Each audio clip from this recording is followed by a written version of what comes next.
From Machine Gun Kelly popping off and going feral. My man, get the away from me. Yo, what are you doing? What are you doing? This is a bad look. To Joan Rivers verbally kicking the host's brain back into place. You're wearing a fur, and you knew that there would probably be animal rights activists. You know, this whole interview is becoming a defensive interview. No! Are you wearing leather shoes? Yeah, Shut up. Here are 7-time celebrities absolutely lost it on live television. Direct a martial arts movie. That's cool. Are you very into martial arts or? Not like physically. Okay. Like, yeah, like my friends will walk in and I'll be in Yeah. like the backyard like swinging a sword, but like, you know, I don't look cool doing it. Like, Me neither. I probably won't be in the movie, but I'm super inspired by just like anything. During Forbes 30 Under 30 Live, MGK was deep in conversation when something bizarre happened. That's such a lost thing here in America. We're so about like over-serving, over-consumption, quick, as long as it gets there, you know. So that's the same thing with the 27 Club. That's like, my man, get away from me. A fan tried to sneak up on him like it was a stealth mission, but seems like MGK is fuming. And within moments, the fan got swept off his feet, just not the way he imagined. Toodaloo, but MGK's clearly flustered. But here's what I would like to say, and I do apologize for my primal reaction, but this is, yeah, okay. You handled that amazingly, by the way. Yeah. No worries, Kel. Your primal reaction was justified, but honestly, it's way more than we can say for Jim Carrey's whoops moment. Jim Carrey, yes. What? I've covered a lot of fashion weeks. This is the first time I've run into Jim Carrey. Wait, tell me, is it true you're wandering the streets? You need a date to the party? What's up? At the NYFW, the fashion crowd was ready for Jim's usual quirky charm, but instead, he was giving major awkward uncle at a party vibes. No. I'm doing just fine. I just, you know, there's no meaning to any of this. So I wanted to find the most meaningless thing that I could come to and join, and here I am. They're I celebrating. mean, you got to admit it's completely meaningless. Someone definitely woke up on the wrong side of the bed today.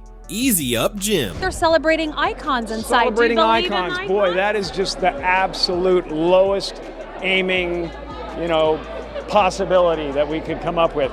It's like icons. Do you believe in icons? I don't believe in personalities. I don't believe that you exist, but there is a wonderful fragrance in the air. I feel bad for the poor woman. She's probably out here reconsidering every life choice that led her to this moment. You don't believe certain icons have the power to make change, to think differently, to be bold, to inspire others? Artistry? You're one of them. On the good foot. Ha! Yeah. You shut her down now. Yeah, no, I don't believe in icons. Is it just me, or does Jim Carrey low-key scare y'all too? I believe that peace lies beyond personality, beyond invention and disguise, beyond the red S that you wear on your chest that makes bullets bounce off. I believe that it's deeper than that. I believe we're a field of energy dancing for itself. And I don't care. Man's spitting facts and looks like he's cracked the code. But the interviewer? Yeah, not vibing with it. Got really dressed up for the occasion. You look good. No, I Was that didn't an get dressed accident? up. I didn't get dressed up. Who did? There is no me. There's no you. No. We're not here. This is a dream. There's just things happening. And there are clusters of tetrahedrons moving around together. Okay. Yes. So what's happening in our world right now? Because there is a lot of news that actually is relevant that's not that Here's the uplifting. thing. Girls, stop. Both of you are just in different zones right now. It's like they're speaking two totally different languages. It's not our world. None That's of this the is key. real? Nope. So you're just passing We don't through. matter. We don't matter. Oh, wow. There's the good news. Well, that was awkward. But hey, this convo still went way better than the one with Tom Cruise. Anything at all interesting happening in your life these days?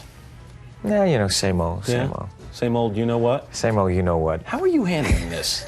I mean, every magazine, every newspaper, every entertainment show.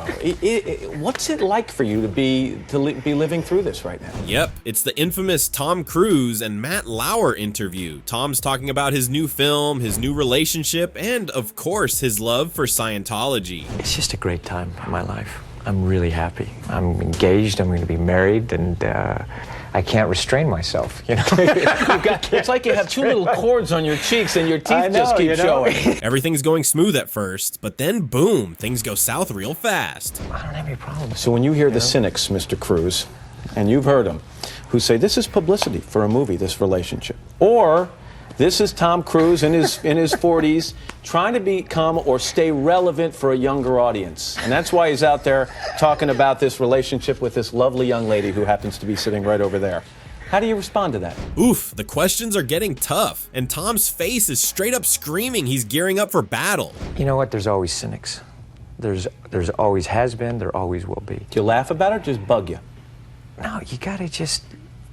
I have never worried, Matt, about what other people think and what other people say.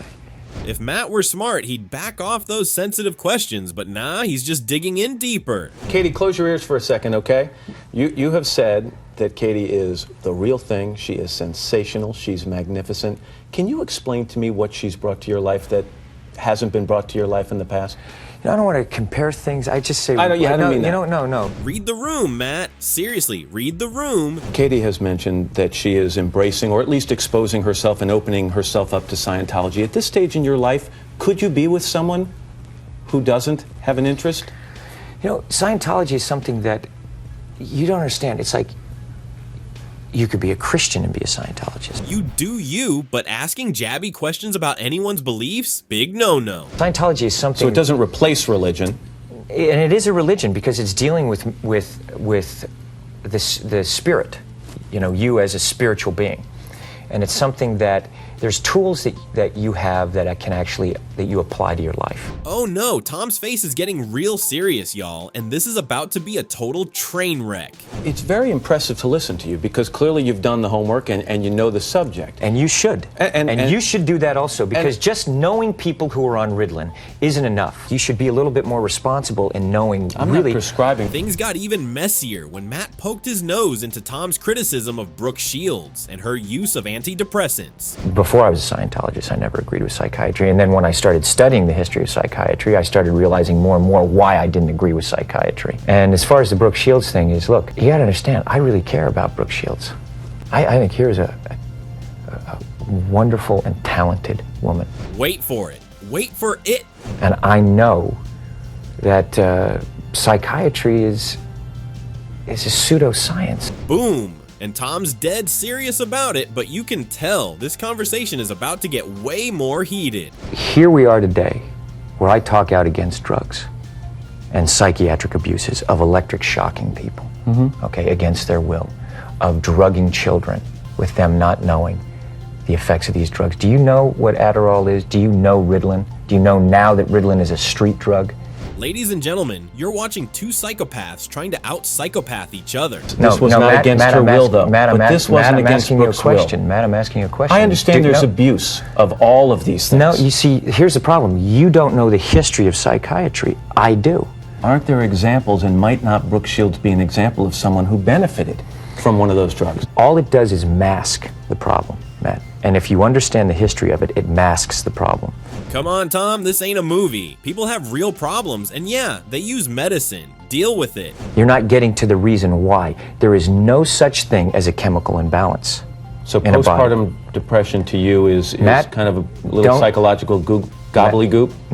No, I did not say that. I'm just asking, what would you call it? Matt, that is the now you're talking about two different things. But that's what she went on the antidepressant for.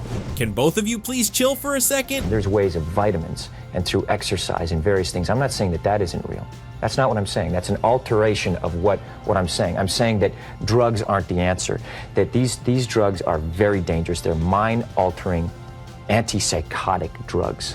Man, it's like watching two polar opposites locked in a fight to see who can be the most stubborn. But a little bit what you're saying, Tom, is you say you want people to do well, but you want them to do well by taking the road that you approve of, as opposed to a road that may work for them. No, I'm not. For me, personally. See, you're saying, I can't discuss what I want to discuss? No, you absolutely can. But Matt, you're going in and saying that I can't discuss that. Okay, touchy and opinionated. Imagine living with either of them. But you know what you can't even imagine? Living with Blake Lively. First of all, congrats on your little bump. Congrats on your little bump. What about my bump? Blake Lively. It's the Today Show, and Blake isn't feeling too lively, and you can definitely tell she's about one wrong question away from ripping everyone apart. They are kind of bumps, aren't they? No, not bumps. The lovely lady lumps. Check it out. Thank you, thank you. You like the movie? Are you a Woody Allen fan? I love most of his movies, and this one was so visually amazing. Yeah, it's gorgeous. Did you guys love wearing those kind of clothes that you? The interviewer started off with kind, soft questions, but from the get-go, Blake's in full mean bee mode. And working in digital. Everyone wants to talk about the clothes, but I wonder if they would ask the men about the clothes. I would. I love Jesse's suits and how that's what I'm saying. His wardrobe was beautiful. I know. Corey's wardrobe was gorgeous. Those high-waisted pants. He's so great. I wish men wore high-waisted pants like that still. Hello, ladies? The interviewer is right there. Their father with his tank top in bed. It's so good. It's just like Did you that. catch You could feel the it. tablecloth on the light in the Italian restaurant when they eat spaghetti? I didn't notice that. No. There's so much warmth of everything, Yeah, it's not just the women that have the clothes. I feel like the women get the conversation, but it's like... I guess not, but hey, props to the interviewer for not interrupting. These two are literally embarrassing themselves. Every detail with everybody. Yeah, it was amazing to look at. Sleeves, and then to white see it, suits. Yes. And then you notice in LA, everybody's in cream colors and all the men are wearing white and cream, and then you get to New York and it's a little bit more browns and moodier, and Susie really told such a story. Yeah, amazing. Finally, the poor interviewer gets to talk. And I think, the whole Hollywood glam, it's so glamorous and everything. Can you relate to the things they were saying about Hollywood? It's so easy to get seduced by the fame and the money and the glamour. You see it all the time. That was one of my favorite things about the movie, were the subtle turns to their own transition into the ego of showbiz that Kristen has in that scene with Steve Carell. Could you ladies at least look at the interviewer? This dude nailed it when he commented, "If these two can do this to a professional reporter in front of a camera, imagine how they treat staff and ordinary people off camera." And honestly, I couldn't agree more. You play at your life in a way that you find successful, or so it's a lot about choices, and then they carry this love, and it's just very grown up. It's neat to see where they came from though, and see how authentic these people truly are and what good people they truly are too. Yeah. If I'm being real, Blake's the bigger clown here. Guess the rumors are true after all. But not every celeb is rude just for clout. Some of them have real reasons. We have confidence in the victory of good over evil.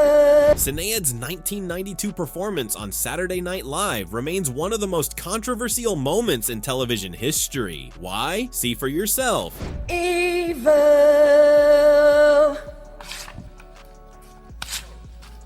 Fight the real enemy.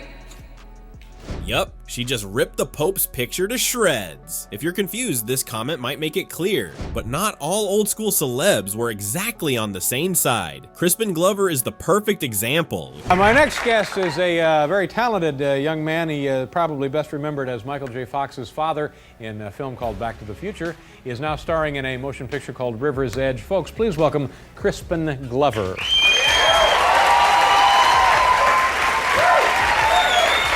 Crispin's on The Late Show, but from the jump, he's glitching hard. How are you doing? Good, I'm really good. Things going all right this summer? I'm having a very good summer. Yeah. Where do you live now? You live in Los Angeles? Yes, that's right, in Los Angeles. I just bought a nice condominium. Condominium, where's it located? It's located just over the hill in the valley, and I'm really happy about it. He's acting all kinds of strange, and Dave can already tell this isn't going to be a normal interview. Do you enjoy the experience? Yes, I feel very good about them.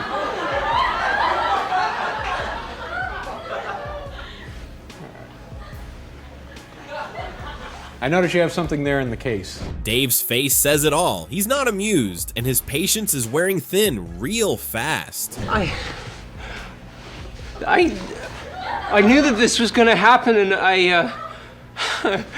can I tell you, because the press, they can do things, they can twist things around, and because You're talking. I don't. If you're confused, here's the deal. Glover is known for his weird, artsy, and unpredictable antics. It was at I went to a club, and they said that it was at a meeting, and it said Crispin Glover, who was in a frenzy. Though his bark is actually worse than his ... You get the point. Mm-hmm. And Paul, anything you'd like to add here? And then another one, they said, even though I believe this was 100% an act, you can physically see Dave's patience bar hitting 0. Is this the first time you've seen another guy drown? Is this the first time you've watched a guy die? Is that you're talking about you or yeah, him? no, me. This is the other thing. They said Crispin Glover was pinstripe and greased up for the occasion, impressing the girl things who are trying to get next to him. Guess some people are turned on by Brylcreem. Yeah, well. Dave buffering like a slow Wi-Fi connection, but what happened next? Pure gasoline on the fire. You seem to be People try to make me sound a lot weird, and Yeah. I'm strong, you know? I'm strong. I can arm wrestle. Do you want to arm wrestle? No. I've been taking, I've taken part. These aren't mine. I can kick. Okay, I'm gonna go check on the top 10. No. Looks like Crispin took the persona thing a little too far with Dave. I'll be back.